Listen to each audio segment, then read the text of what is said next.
We enter into yet a discussion on another battle, a critical battle. Parents, as we know, have many responsibilities when it comes to their children. Among the top of those is the responsibility they have to educate, to make sure their children are educated, the responsibility to be invested and involved in their children's education, and that would apply whether their children are homeschooled or in public school or in private school, to be involved. We saw a shining example of that earlier this week when Illinois parents showed up in force at the state capitol to voice their displeasure with a horrible bill in Illinois, HB 2827, also known as the Homeschool Act. So, why are these concerned parents so fired up about the Homeschool Act? Well, here now to discuss it with all the facts is David Smith. He's Executive Director of the Illinois Family Institute. David, welcome back to Washington Watch. Thanks for coming on with us. Well, good afternoon, and thank you, Congressman, for having me on. It's our pleasure. All right, this Homeschool Act, boy, it's raising a lot of red flags, not only for parents and people there in the great state of Illinois, but across this country as people are finding out about it. So tell us why the Homeschool Act is so dangerous. Well, first of all, Illinois, even though we're a deep blue state in the middle of the country, Illinois has been one of the bastions of freedom for homeschooling. No regulations other than the basic, you've got to do so many hours a year, and you have to do certain core curriculum. Now, this year, a group of state lawmakers have decided to introduce House Bill 2827, which would require homeschool students or families to file a declaration of homeschooling with their local school or the regional office of education. And if they don't do that, this is the key, they will be considered truant under the state law.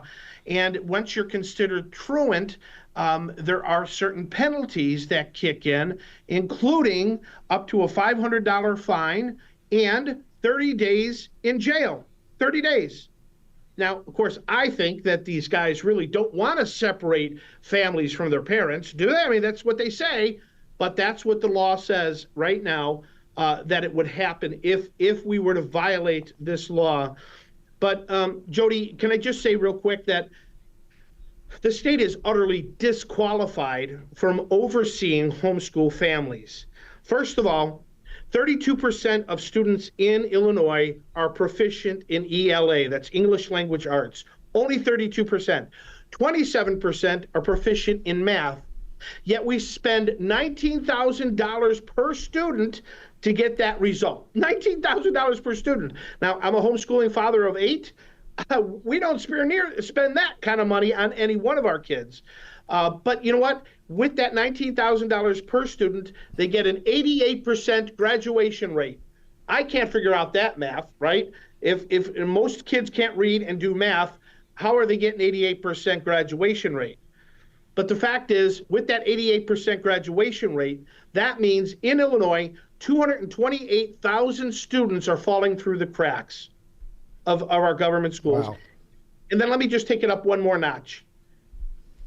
1 in 10 students are sexually assaulted in our government schools. 1 in 10 by an adult in the school system. And then there's more who are, assaulted by peers. So look, they're failing our kids academically. They're failing to protect them physically. And if you've heard this story from Deerfield, Illinois recently, they don't seem to care about protecting our daughters from confused males who want to invade their private spaces and their sports. We have lots of good reasons to distrust the government bureaucrats here.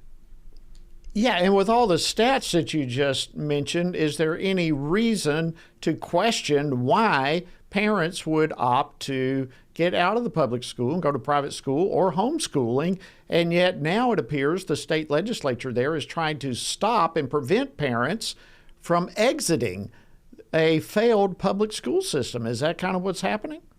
That's right. So they're using as their excuse, and I really don't have a reason to doubt them, some horrible stories of abuse and neglect by parents who claim to be homeschooling families. And so therefore they think they need to expand their government oversight.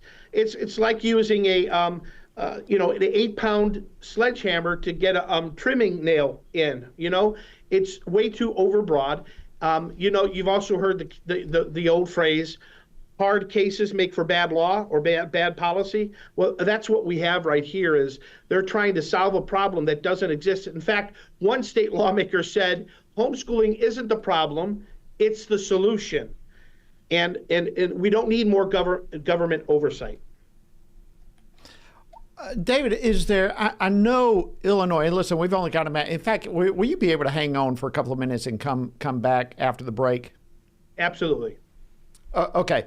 All right. Well, let me start with this question. I may have to cut you off, and then we'll come back and finish this a couple more questions after the break. But all right, Democrats have a supermajority in Illinois. Yes, are there still any ways that Republicans in the legislature can stop this bill? No, we need the help of some Democrats that are maybe common sense or moderate Democrats. For example, in the Senate, we would need 11 Democrats to stop the bill. Wow. All right, David, I'm going to ask you if you will just hang on. We want to come back after the break and continue with more of this conversation. This is an extremely important discussion, and what they're doing to homeschool parents is extremely frightening. Thank you so much for lasting over the break here. I've got a few more questions I'd like to ask you real quickly with this extremely important issue happening in your state. I understand that the Illinois State Capitol shut down their switchboards because of the enormous response they got against HB 2827. And I know Washington Watch, we have a pretty significant footprint there in Illinois. So what can people do? I know, first of all, you're wanting people to call their representatives, the House Speaker. What can people do to assist you and to help this bill not become law? Well, number one, pray.